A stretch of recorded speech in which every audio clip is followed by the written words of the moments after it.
যে বিশাল কর্মযজ্ঞ সেই পরিকল্পনায় উঠে এসেছে, সেইটা যদি আপনারা পড়ে থাকেন আমাদের নির্বাচনী ইশতেহারে অত্যন্ত কয়েক পৃষ্ঠার ভেতরে যে বিশাল কর্মযজ্ঞের পরিকল্পনা তুলে ধরা হয়েছে, সেটি পড়লেই বোঝা যায় আজকে আমরা যে সমস্যাগুলো, যে সংকটগুলো, যে চ্যালেঞ্জগুলো আপনারা বিভিন্ন প্রেজেন্টেশনে তুলে ধরলেন, মাননীয় প্রধানমন্ত্রী ইতিমধ্যেই এগুলো সম্পর্কে অবগত আছেন।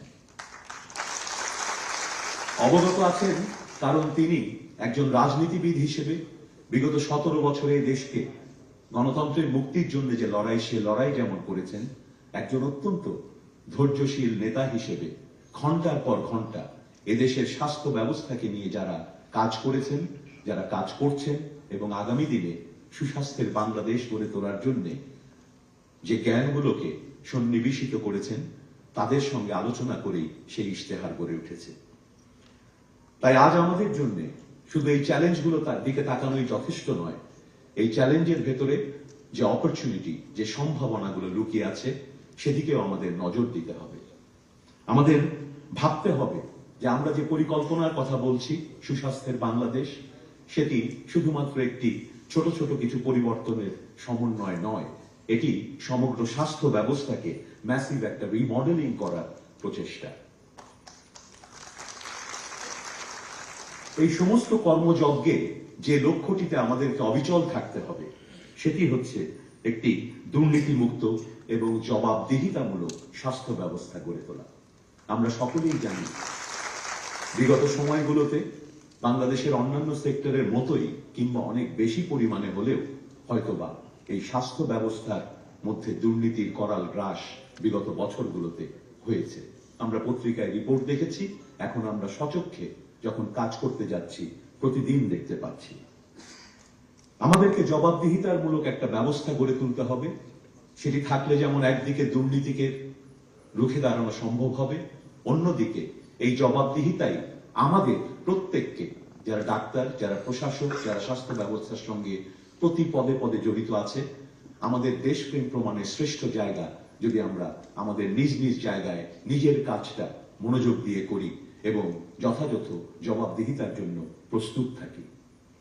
তাই আমি বলবো, আগামী 2030 সালের মধ্যে সার্বজনীন স্বাস্থ্য সুরক্ষা অর্জনে বাংলাদেশকে যদি বিশ্বের সামনে একটি মডেল হিসেবে গড়ে তুলতে হয়, আমি, আপনি, আপনারা সবাই, বিশেষ করে আমি একজন চিকিৎসক হয়ে আপনাদেরই একটা অংশ নিজেকে মনে করি, আমরা যদি একসাথে চেষ্টা করি, ইনশাআল্লাহ আমরা সেই লক্ষ্যে পৌঁছতে পারবো। প্রিয় সহকর্মীবৃন্দ, মোটা দাগে আমাদের যে পরিকল্পনাগুলো আছে তার কয়েকটি আপনাদের সামনে তুলে ধরতে চাই। আমরা বলেছি যে আমাদের এই পরিকল্পনার স্বাস্থ্য সুরক্ষার জন্য প্রধান ভিত্তি হবে প্রাইমারি হেলথ কেয়ার।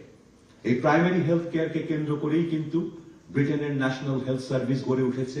আমরা আমাদের দেশ এবং কাল সংলগ্ন হয়ে সেই ফিলোসফিটাকে ধারণ করে আমাদের প্রাইমারি হেলথ কেয়ারকে আমাদের দেশে উপযোগী করে গড়ে তুলতে চাই, যেখানে দেশের প্রতিটি ইউনিয়নে একটি করে প্রাইমারি হেলথ কেয়ার ইউনিট থাকবে এবং সেই হেলথ কেয়ার ইউনিট শুধুমাত্র একটা ভবন নয়, সেটি হবে একটি হাব, যেখানে মানুষ যারা কাজ করছেন এবং যারা রোগী তারা সঙ্গে শুধু চিকিৎসার ব্যবস্থায় নয়, একটি মিনি ল্যাব, একটি ফার্মাসি, এগুলোর মাধ্যমে আমরা তৃণমূল পর্যায়ে একটা প্রাইমারি হেলথ কেয়ার হাবকে সুন্দরভাবে গড়ে তুলতে চাই। আমরা জেলা এবং উপজেলা পর্যায়কে আর বিচ্ছিন্ন রাখতে চাই না স্বাস্থ্য সেবার ক্ষেত্রে, এই দুটোকে একসাথে গড়ে তুলতে চাই। আপনারা এই উপজেলায় যে নেতৃত্ব দিচ্ছেন, ইতিমধ্যেই আমরা কিন্তু সেই 70-এর দশকের বাংলাদেশে আর নেই। এখন উপজেলা পর্যায়েও অন্যান্য ক্ষেত্রে যেমন সুযোগ সুবিধা বৃদ্ধি হয়েছে, মানুষের মধ্যে, জনগণের মধ্যে উন্নত স্বাস্থ্য সেবার আকাঙ্ক্ষাও তৈরি হয়েছে। সেই প্রত্যাশা আমাদের পূরণ করতে হবে এবং এই উপজেলা পর্যায়ে স্বাস্থ্য সেবার নেতৃত্বই আপনাদের হাতে, আমাদের হাতে। আমরাই এই বিষয়টিকে এই পরিকল্পনা অনুযায়ী গড়ে তুলতে পারলে জনগণের প্রত্যাশা পূরণ হবে। জেলা এবং উপজেলা পর্যায়ের মধ্যে সমন্বয় করে যে সেকেন্ডারি হেলথ নেটওয়ার্ক গড়ে তুলতে চাই, সেখানে প্রতিটি জেলা হাসপাতালকে একটা বিশেষায়িত রেফারেল সেন্টারে আমরা পরিণত করতে চাই, যেখানে হৃদরোগ, cancer, kidney dialysis, trauma care, ICU, এই জরুরি বিষয়গুলোকে আমরা সন্নিবেশিত করব বলে আমাদের পরিকল্পনা আছে, যাতে সাধারণ মানুষকে এই জরুরি চিকিৎসাগুলোর জন্য আর কষ্ট করে বিভাগীয় শহর কিংবা ঢাকার দিকে ছুটে আসতে হয় না, যেটা করতে গিয়ে অনেক মানুষই তাদের চিকিৎসা হয়তো ফ্রি পাচ্ছেন, কিন্তু এই আসা যাওয়ার আয়োজন করতে সেই পরিবারগুলোকে কখনো কখনো নিঃস্ব হয়ে যেতে হয়।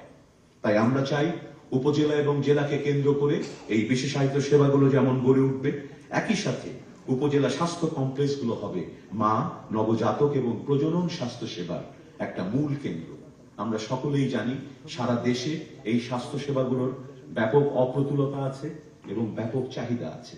তাই এগুলোকে আমাদের উপজেলা স্বাস্থ্য কমপ্লেক্সেই সুন্দর ব্যবস্থা গড়ে তুললে আপনাদের নেতৃত্বে প্রতিটি উপজেলায় মা এবং নবজাতকরা এই সেবাগুলো পাবে বলে আমাদের বিশ্বাস। পাশাপাশি একটা বড় সমস্যা হচ্ছে এই রোগীগুলোকে যখন একটা লেভেল থেকে আরেকটা লেভেলে যেতে হয়, আমাদের যোগাযোগের অপ্রতুলতা। অ্যাম্বুলেন্স, সেই অ্যাম্বুলেন্সকে নিয়ে আমরা ন্যাশনাল অ্যাম্বুলেন্স পুল গড়ে তুলতে চাই, যাতে রোগীর যোগাযোগের সুব্যবস্থা করা যায়। আপনারা ইতিমধ্যেই জেনেছেন দেশের প্রতিটি নাগরিককে একটি ই হেলথ কার্ড দেওয়া যাবে।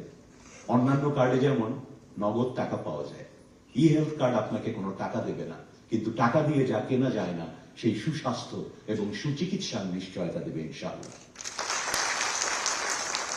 এই ই হেলথ কার্ডের মাধ্যমে দেশের যে কোনো, যখন আমরা এই নেটওয়ার্কটি গড়ে তুলতে পারবো, এই ইউনিক নাম্বারটা দিয়ে, এই কার্ডটা দিয়ে দেশের যে কোনো জায়গায় আপনারা যখন চিকিৎসায় যাবেন, আমরা দেখতে পারবে একজন চিকিৎসক, তিনি দেখতে পারবেন পূর্ববর্তী চিকিৎসা, যে ওষুধগুলো দেয়া হচ্ছে এবং হবে, এর ফলে যে ম্যাল প্র্যাকটিস গুলো হয়ে থাকে, অপ্রয়োজনীয় ওষুধ যেগুলো বিক্রি করা হয়, অপ্রয়োজনীয় যে টেস্ট গুলো দেওয়া হয়, আমরা আশা করি সেখানে স্বচ্ছতা আসবে, জবাবদিহিতা আসবে এবং জনগণের দুর্দশা কমবে।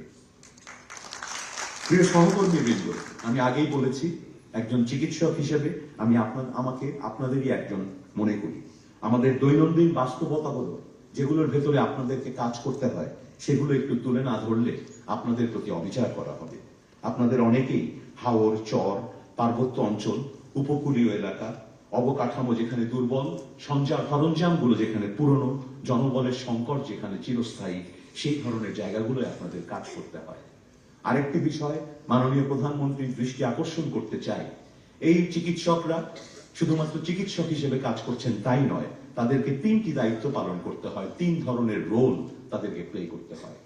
ওনারা একই সঙ্গে সেখানে প্রশাসনিক দায়িত্ব পালন করেন, তত্ত্বাবধানের দায়িত্ব পালন করেন এবং ক্লিনিক্যাল সেবা দেওয়ার দায়িত্ব পালন করেন।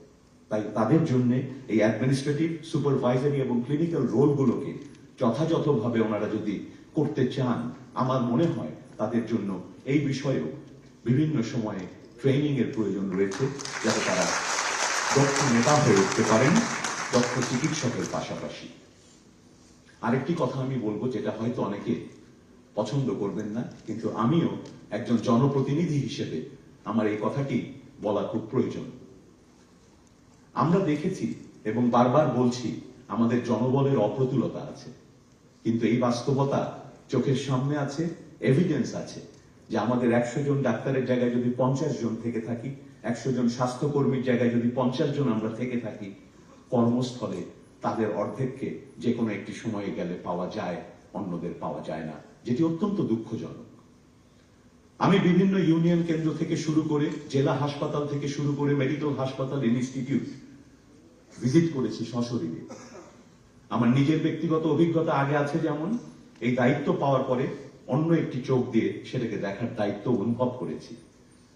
আমি আশা করব আমরা যারা চিকিৎসক, আমাদের সামাজিক মর্যাদা অনেক উঁচুতে, মানুষ আমাদেরকে অনেক উঁচু পর্যায়ে সম্মান করেন, সেই সম্মানটিকে ধরে রাখার দায়িত্ব কিন্তু আমাদের। আমরা নতুন হাসপাতাল চাই, আমরা নতুন আরো ডাক্তারের নিয়োগ চাই, সবই ঠিক আছে, কিন্তু যদি আমরা এই ব্যবস্থাটাকে ঠিক না করতে পারি, যদি অনিয়মটাই হয়ে যায় নিয়ম, নতুন যারা আসবেন তারা এই অনিয়মের আরেকটা অংশ হবেন। নতুন যে হাসপাতাল গড়ে তুলব, সেই হাসপাতালও বর্তমান হাসপাতালের মতোই অব্যবস্থাপনায় ভরা আরেকটি হাসপাতাল হবে। তাই আসুন আমরা সকলে মিলে এই অব্যবস্থাপনাগুলোকে দূর করার চেষ্টা করি। আমরা আমাদের নিজেদের জায়গায় নিশ্চিতভাবে, সবভাবে, দৃঢ়তার সাথে যেন বলতে পারি আমি আমার দায়িত্বটি পালন করছি, তাহলেই দেখবেন অনেক বড় বড় সমস্যা আমরা একসাথেই মিটিয়ে দিতে পারবো। একটু আগে একটা স্লাইডে হাসপাতালের সামনে ময়লা পড়ে থাকতে আমরা দেখলাম। আমরা সত্যিই কি বিশ্বাস করি এই ময়লাগুলো শুধুই আমাদের সম্পদের অপ্রতুলতা? আমরা কি বিশ্বাস করি এই ময়লাগুলো আমাদের চিন্তা চেতনা সেখানে যে অপ্রতুলতা রয়ে গেছে সেই অপ্রতুলতারই প্রকাশ। আমরা কেউই আসলে এই বিষয়গুলোকে হয়তো যথাযথ গুরুত্ব দিতে পারিনি, কিন্তু আজকের এই সম্মেলন থেকে আমি আপনাদের আহ্বান জানাবো, আসুন চারপাশের জঞ্জালগুলোকে দূর করার জন্য যার যার দায়িত্ব এবং অবস্থান থেকে কাজ করি, ইনশাআল্লাহ জঞ্জালগুলো দূর হবে। পরিশেষে আমি আপনাদের আহ্বান জানাতে চাই, যে বৃদ্ধ কৃষক, যে অন্তঃসত্ত্বা মা, যে অপুষ্ট শিশু আপনার উপজেলা স্বাস্থ্য কমপ্লেক্সে আসে, তার কাছে আপনি ছাড়া চিকিৎসার জন্য আর কোনো বিকল্প নেই। সেই সন্তান আমাদের যে কারো সন্তান হতে পারত, সেই মা আমার আপনার যে কারো মা হতে পারত। আপনিই তার চিকিৎসক, আপনিই তার সরকার। আসুন আমরা সেই মাকে আর বঞ্চিত না করি, সেই নবজাতক শিশুকে মৃত্যুর হাত থেকে রক্ষা করি। আগামীর বাংলাদেশ সুস্বাস্থ্যের বাংলাদেশ করে আমরা একসাথে গড়ে তুলতে পারবো, এই আশাবাদ রেখে আপনাদের সবাইকে আবারও ধন্যবাদ এবং কৃতজ্ঞতা জানিয়ে, বিশেষ করে মাননীয় প্রধানমন্ত্রী শত ব্যস্ততার মাঝেও আজকে তার উপস্থিতি আমাদেরকে নিঃসন্দেহে উজ্জীবিত করবে সামনের দিনে সকল বাধাকে একসাথে কাজ করে দূর করার জন্য। ধন্যবাদ। বাংলাদেশ জিন্দাবাদ।